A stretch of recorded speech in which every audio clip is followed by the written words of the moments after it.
There are a lot of cartoons that have had some absolutely stunning episodes that have forever changed the entire series and its legacy. Some of these episodes transcending the influence of the cartoon itself and cementing themselves as some of the best episodes in television history. There are very few episodes that can fit in the phrase of the best cartoon episode ever, and in most places I've seen, there is one consensus: Avatar: The Last Airbender and the Sosen Comet 4-part finale, and honestly I agree. However, what about the best cartoon scene? A scene that perfectly takes advantage of all the strengths of the series and a scene that perfectly works with what was built up to that point.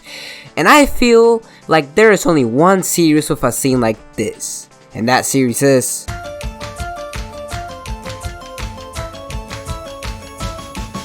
Gravity Falls. Oh man, this show is so goddamn good. There is a reason for why the show has become so popular and became a Disney classic and in some way influenced a bunch of Disney cartoons for like the next decade following it. There's a good reason for that, you know? The series had one of the most charming character casts in Disney history, alongside one of the most interesting settings in a long while as well: Oregon! The Western expansion was a very weird time indeed. What really stood out about Gravity Falls was the fact that it always felt like there was something grander connecting all the strings of absolute nonsense that happens in the show. And more than that, it felt like the strings that we connected beforehand weren't showing their full deck. When season 2 starts, you realize that the books are way bigger than anyone could have imagined, having hidden secrets in plain sight, fueling theories about the creator of the diaries and what exactly happened to them.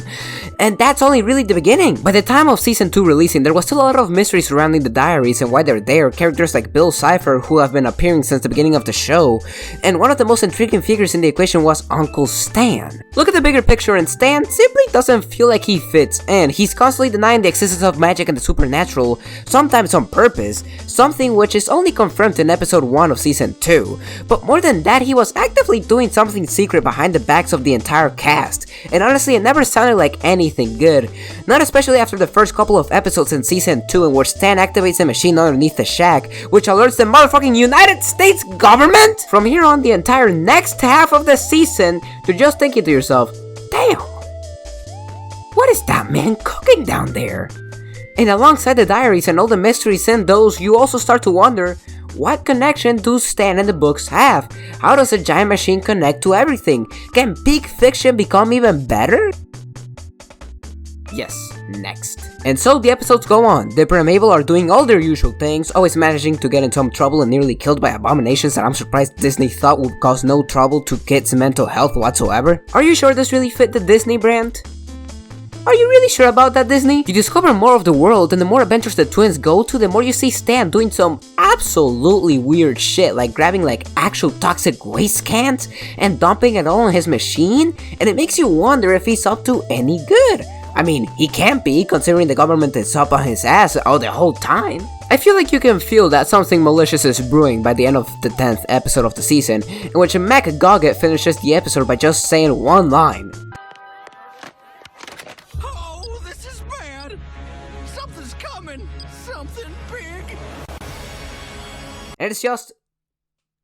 oh shit! It all comes to a boiling point in the episode Not What He Seems. Now this episode... whew! This episode is a culmination of all of the build-up from the season and answers the biggest question the series has had up until this point.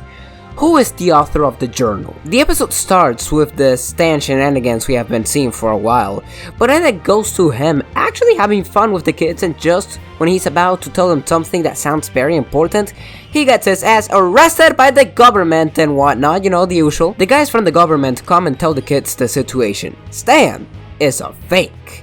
He's not who they think he is, and somewhere in the shack he has a doomsday weapon capable of destroying the entire world.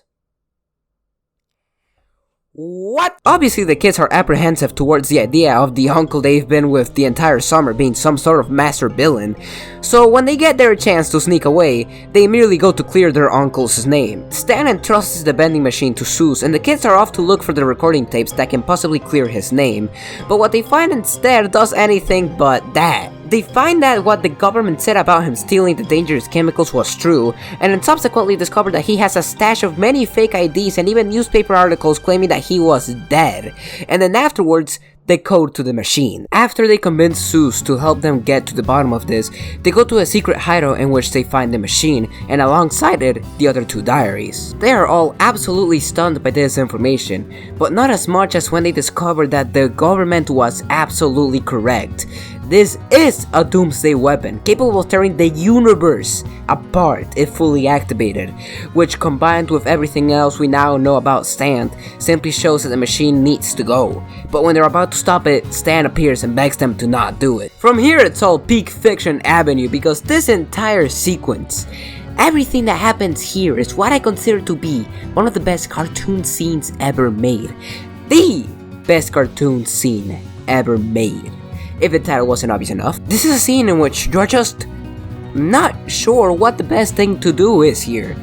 You know that Stan isn't necessarily a bad guy, he obviously isn't evil. Well, what he's doing could risk the entire universe going poof, and as a result is highly irresponsible. Dipper's on this man's throat at every single moment. He obviously doesn't trust him. Not only does he have the most dangerous device ever on his basement, but he also has potentially lied to his nephews of who he even is. They don't know who this man truly is. I feel like this scene wouldn't have worked so well without you knowing as much as you do from these characters, which is what makes it so suspenseful. Should you trust the rational decision, which is to shut it down, or would you trust your gut that tells you that the character has to, at least in some way, shape or form, know what they are doing? The entire time Dipper and Zeus are trying to stop Stan, Mabel is the one who has the ability to shut the portal down right then and there, but she doesn't know who to trust. But that is a decision she's gonna have to make soon, because the portal is getting stronger and time is running out.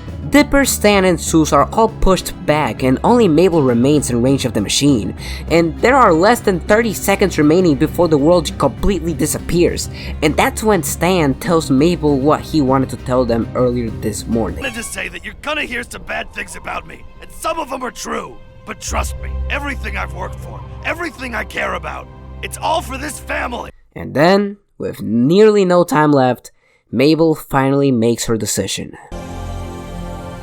Uncle Stan? 6, 5.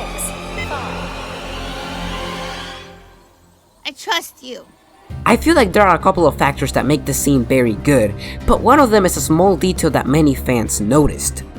Stan says please in this instance, which is something that he rarely says. He can literally struggle all he wants to say please, and he will still not be able to do it half the time, leading many fans to believe that because he was able to say it so sincerely this time, that Mabel was able to trust him, which if that's the reason, then that makes the scene even better if you ask me. This scene has such a huge impact on the show, and it just explains so many different questions to the viewer. I mean, so many questions that I had at least. I'm mostly speaking for myself here, like in all of my videos. This is probably my favorite scene in any cartoon like ever, in the history of forever. It simply works so well. It has tension, emotion, it has build up and payoff, and it concludes with one of the biggest revelations in the entire series, and overall concludes one of the best episodes in the series as a whole. I wrote this episode as absolute filler for the channel. I wanted to start talking about more TV shows and anime and whatnot, and I thought a small video like this would be the best way to do it. Well, that's all you hear from me. I'm just a random stranger you met on the internet, but hey, just call me Pseudo.